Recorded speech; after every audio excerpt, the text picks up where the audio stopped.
Hey gossipers, I'm back. So I decided to come give you guys my review on Gucci Mane and Keyshia Ka'oir's big night. So as we all know, the big day was tonight, and they got married live on BET. Also, that's where they're going to be um having their new reality show as well, which airs immediately starting next week. They basically kicked the show off with their big day. So now the reality show is just going to consist of them walking us through the wedding planning stages and meeting the bridesmaids and groomsmen and all of that kind of stuff. Basically, her planning a wedding in 12 weeks. Um, I thought the wedding was beautiful, but let's just start from the beginning. For those of you who don't know who Gucci Mane is, he's a rapper.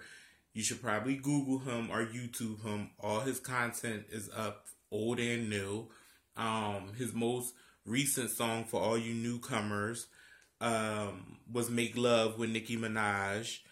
Yeah, Gucci Mane's a dope rapper. He's really cool. Trap music from the South, so he's a good artist to listen to. I like Gucci Mane.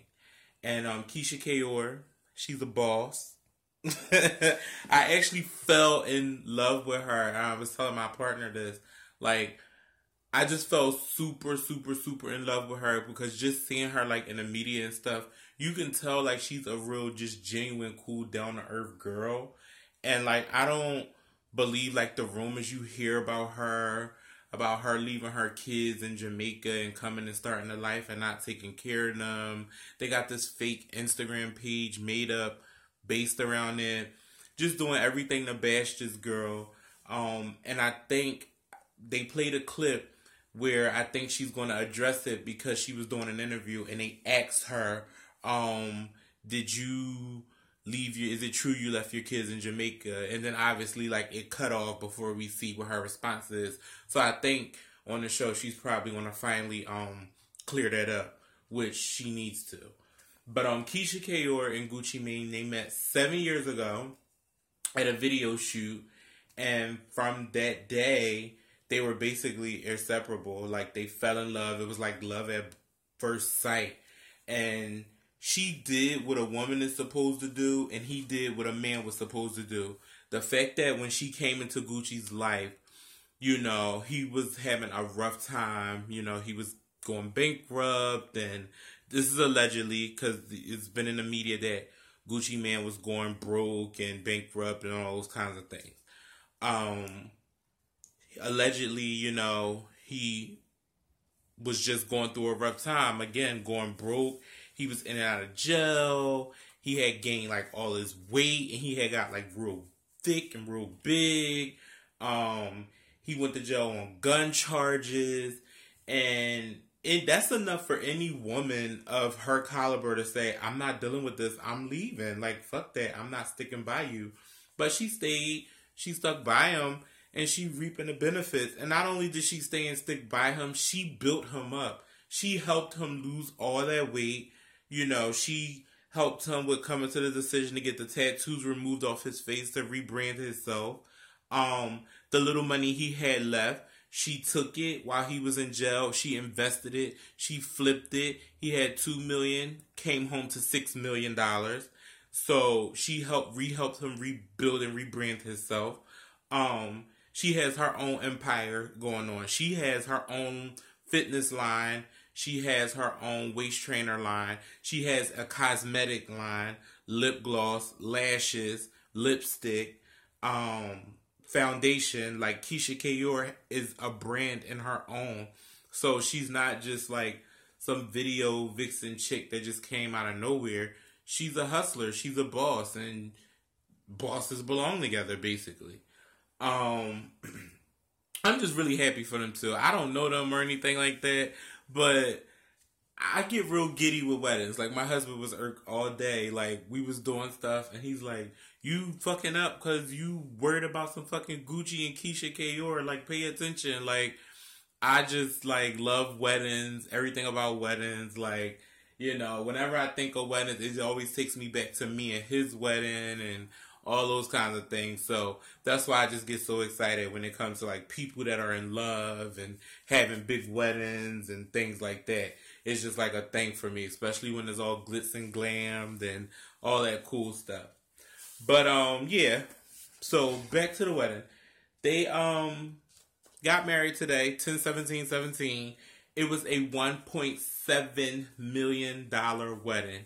And I see why. It was beautiful. Her dress was beautiful. Her headpiece she had on was beautiful. His suit was beautiful. Jewelry, shoes, everything just pertaining to the look of the girls and those two were amazingly executed. It was under a tent. It looked like it was under a tent. I couldn't tell if that was a building or a tent. I just assumed that it was a tent. I was expecting more guests, and I was expecting it to be a little bit more like star-studded. But I guess that's a good thing that it wasn't, only because it just shows that they're not that industry driven. Because that could mean a lot of things when you start inviting this artist and that artist to your wedding. It's like, okay, are they really friends? So I got it, but then at the same time I was like, oh, I thought such and such would have been there. But then again, we did only see the ceremony. We didn't see the reception, so we don't know who wasn't at the reception, at the ceremony. Maybe they didn't want to be recorded live on BET for contract reasons or whatever. So maybe they just showed up to the reception, which the reception is very private. And we'll probably see more pictures later on. But we did get to see on the show tonight on the live feed is Big Sean and Janae Aiko. Forgive me if I'm saying her name wrong. Don't eat me up in the comments. We got to see Kim Zolciak and her fucking daughter. And I'm just like, why is these bitches here?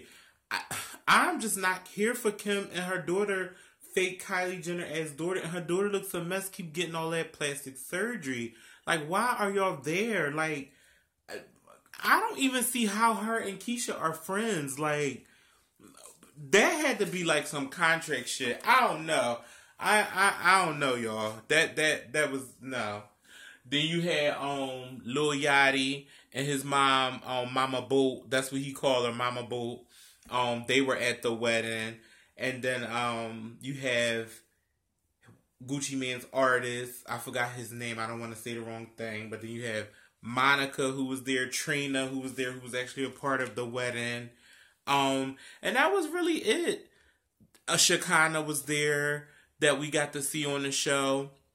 And it basically was just like going through clips of how they met and like the journey leading up to the wedding. And she did a flashback of basically like what happened, when did they first met, and exactly where, and how they fell in love. And we got to see all those kind of clips on tonight's show. What else happened? Then one part I was kind of confused about was when she was walking down the aisle. I don't know if that was her dad or grandfather or uncle or whoever. But when Keyshia was walking down the aisle, it looked like he was going to walk down with her, but then he was kind of like signaled like no, and then she ended up walking down the aisle by herself. So I was confused about that, and I'm just like, okay, who's giving her away? Like, shouldn't somebody be giving her away? I will say though, honestly, even though it was beautiful, they seemed real serious and like tense. Was I the only one that felt that way? Like, she barely smiled. He didn't smile. Like, I don't remember seeing him smile. And it just was real, just like soldierish. But again, it was beautiful. Not taken away from how beautiful it was. It just, like, I know during my wedding ceremony, we joked a little bit. We laughed and we interacted. And not on no ghetto ratchet type stuff, but just like, it was so intimate and the lights were dimmed and we just had a moment with our family and friends and with our pastor. So, I don't know. I guess that's what I was looking for, especially coming from them. I didn't think that it would have been so, like, guarded. But, everybody's not into that. Their pastor was great. His message was great. He just spoke about love and just being there for one another and just making sure you place each other in situations where it's healthy and it's going to help each other grow and having each other back and not allowing any outsiders to come in and interfere with what you guys have going on and what you guys are building. So his message was very powerful to them. What else, guys? Yeah, I mean, it was just a simple wedding. It was a simple wedding ceremony. I mean, you've seen one ceremony, you've seen them all. Only difference is they're celebrities, and it was a lot more glitz and glam involved in it. I definitely will be watching the reality show. I will say this: I don't like live weddings. Yandy did the whole live. Let me do my wedding live. I don't like them. I'd rather you shoot a reality show, have your wedding, and then release it for us to watch at a later date. So that way we can see everything. But the whole do it live where we only can see the ceremony, can't go into the reception thing, to me, that's just really I'm not really like, that whole live thing is just not. And then you got commercial breaks, so then it's just like, do you pause? Because she was starting to walk down the aisle, so it's like, did you pause to wait for the commercial break to be over and then like, okay, Keyshia, in 5, 4, 3, like, how does that work? I'd rather just you shoot your show, air your show, and then we see the wedding. If we gotta wait an extra 3 months to see the wedding or 6 months, whatever, it's still gonna be the same hype, the same excitement. But yeah, that was pretty much it. I'm pretty sure BET gonna run this wedding into the ground. You know how BET do. They will play something, baby, and play it and play it and play it. I think it literally came right back on. Oh, Karrueche Tran and Kendall was hosting it, which I don't see why. Like, they were so boring. When they were interviewing a little bit of celebrities that were coming up, it was whack. It was boring. I don't find Kendall, like, interesting or funny at all. And not even trying to hate on him or anything. That everybody has their preference. Not everybody's going to find everybody entertaining or funny. I just don't find Kendall, like, yeah. And then Karrueche is just, like, there. I'm just like, she had to be there for a contract and for business, because I don't see Keyshia talking to her or being around her or Gucci either. So Kendall and them must work for BET or Viacom, and that's why they were there. But other than that, that was the wedding, guys. Let me know what y'all think in the comments if I forgot anything. Let me know what your favorite part was, what y'all thought about the dress, the hair, the makeup, Gucci suit, the guys, the groomsmen, the guests, everything. And let's talk about it. Remember, be respectful, respect other people's opinions, and share this with your friends. Make sure you guys subscribe to our YouTube channel, and make sure you click that bell so whenever we post, you'll get alerts. So you'll know and stay up on all that we're doing. And be sure to follow us at Gossip Queens 17 on Instagram to stay up on all your new celebrity news. Alright, gossipers, I'm going to bed. It's damn near 1 o'clock in the morning. Mama tired. Bye.